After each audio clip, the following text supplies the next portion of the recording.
संध्या का समय था। आसमान हल्के सुनहरे रंग में रंग चुका था और गांव की पगडंडी पर संत दादू दीनदयाल जी अपनी भिक्षा यात्रा पर निकले हुए थे। उनके चेहरे पर अद्भुत शांति थी, लेकिन उस रास्ते पर एक ऐसा घर पड़ता था जहां से गुजरते ही वातावरण बदल जाता था। उस घर में रहने वाला व्यक्ति दादू जी का कट्टर निंदक था। जैसे ही वह संत को देखता, उसके चेहरे पर तिरस्कार उभर आता। देखो, फिर आ गया ये बड़ा संत, बड़ा ज्ञानी बनता है। वह तरह तरह के आरोप लगाता, कठोर शब्द बोलता और फिर अंदर चला जाता। पर आश्चर्य की बात यह थी कि दादू जी हर दिन उसी रास्ते से गुजरते। कई बार तो जब वह निंदक दिखाई नहीं देता, तब भी दादू जी उसके घर के सामने कुछ क्षण रुकते, जैसे किसी का इंतजार कर रहे हो। एक दिन, फिर दूसरा दिन और फिर कई दिन बीत गए। वह निंदक दिखाई नहीं दिया। इस बार दादू जी ठिठक गए।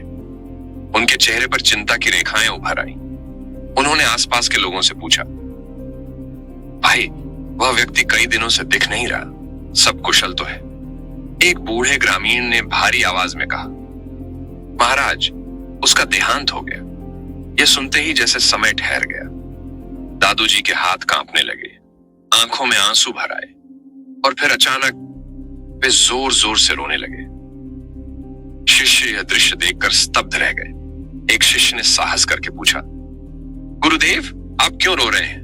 वह तो आपकी निंदा करता था। उसके जाने पर तो आपको प्रसन्न होना चाहिए।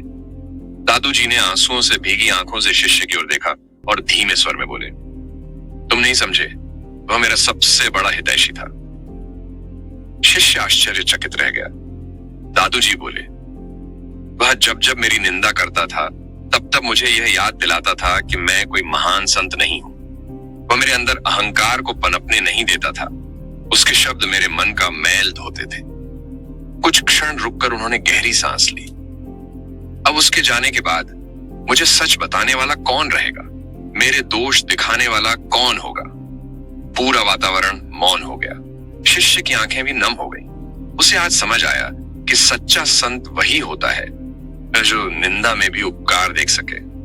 दादू जी ने आकाश की ओर देखते हुए कहा, निंदक नियरे राखिए, आंगन कुटी बनाए, बिन पानी साबुन बिना निर्मल करे सुभाए। उस दिन शिष्य ने सीखा, जो हमें हमारी कमियां बताता है वह हमारा शत्रु नहीं बल्कि सच्चा मित्र होता है। और दादू जी वह उस पगडंडी से आगे बढ़ गए। लेकिन दोस्तों, उनके आंसू ये सिखा गए कि विनम्रता ही सच्चे संत की पहचान होती है। दोस्तों, ऐसे ही सुंदर विचारों के लिए हमारे YouTube चैनल मन की गति को सब्सक्राइब कर लीजिए। तब तक मिलते हैं एक और सुंदर सी कहानी लेकर अगले वीडियो में। धन्यवाद।